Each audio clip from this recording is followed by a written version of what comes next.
পশ্চিমবঙ্গের মুখ্যমন্ত্রী মমতা বন্দ্যোপাধ্যায়ের বাধায় আবারও হুমকিতে তিস্তার পানি বন্টন চুক্তি। আপত্তি তুলেছেন ফারাক্কা গঙ্গা পানি বন্টন চুক্তি নবায়নের প্রক্রিয়া নিয়েও।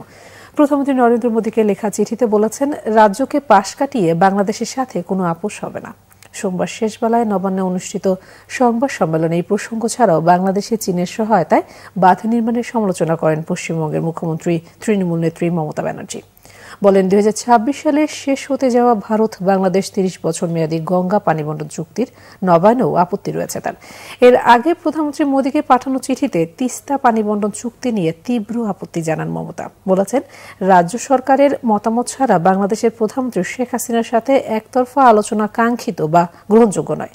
পশ্চিমবঙ্গ সরকারের অংশগ্রহণ ছাড়া এসব চুক্তিতে তীব্র আপত্তি আছে। রাজ্যের স্বার্থ জলাঞ্জলি দিয়ে কোনো চুক্তি হতে দেওয়া হবে না বলেও সতর্ক করেন তিনি। বাংলাদেশের সরকার ও জনগণের সাথে সুসম্পর্কের বার্তা দিয়ে ছিটমহল বিনিময় আর রেল ও বাস যোগাযোগের প্রসঙ্গ টানেন মমতা।